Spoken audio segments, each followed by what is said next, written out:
La parole est à notre collègue Brigitte Micouleau pour le groupe Les Républicains.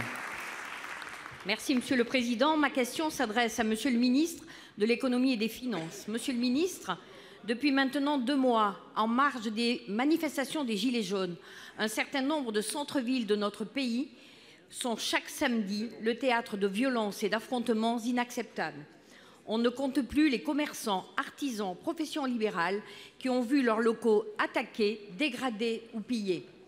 Quant à ceux qui ont la chance d'échapper à ce déchaînement gratuit de haine, ils vivent dans l'angoisse des samedis à venir et constatent de semaine en semaine la mort dans l'âme, le déclin de leur activité. Craignant pour leur sécurité, les clients délaissent en effet massivement les centres-villes. Chiffre d'affaires en baisse de plus de 40%, chômage technique, licenciements constituent aujourd'hui le lot quotidien de nos commerçants, artisans, restaurateurs, hôteliers. L'avenir, si rien ne change, si rien n'est fait pour les soutenir, une très probable explosion du nombre de dépôts de bilan. Or, Monsieur le ministre, ces commerçants et ces artisans jouent un rôle économique mais aussi social. Plusieurs municipalités, conscientes qu'il ne peut exister de centre-ville sans commerce, vont prendre des mesures d'urgence. C'est le cas de Toulouse où un conseil municipal exceptionnel examinera un plan d'aide de plusieurs centaines de milliers d'euros. Mais les communes ne peuvent pas tout, les maires prennent leurs responsabilités, l'État doit également prendre les siennes.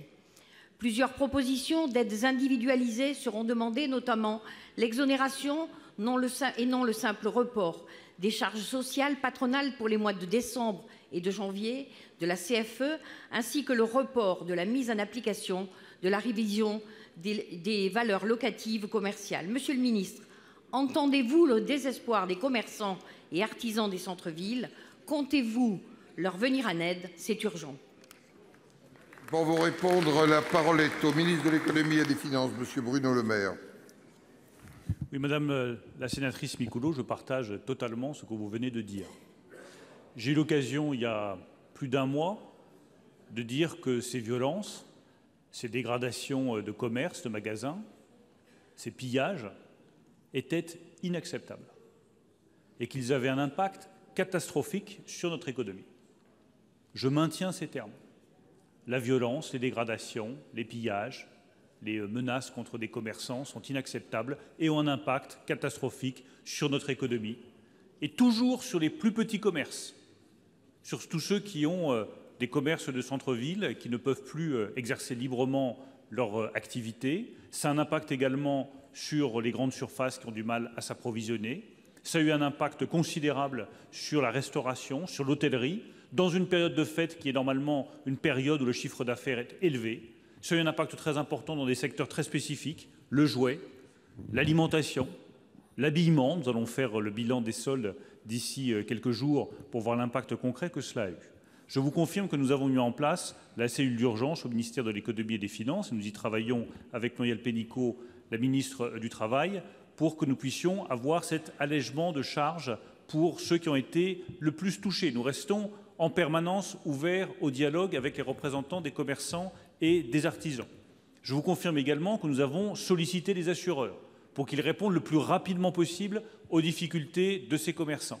Et puis nous sommes en train de faire un bilan précis de l'évaluation de l'impact économique du mouvement en cours et des violences auxquelles elles ont donné lieu pour que nous puissions mesurer précisément l'impact de ce mouvement sur la croissance française et sur notre économie. En tout cas, ma porte, comme celle de Muriel Pénicaud, reste ouverte en permanence aux parlementaires qui le souhaitent, aux représentants des commerçants, des artisans ou de toutes les activités économiques pour que nous travaillions ensemble aux solutions les plus efficaces possibles.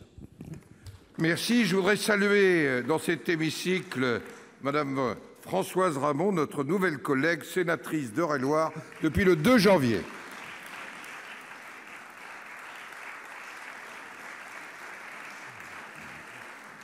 Prochaine question d'actualité, le mardi.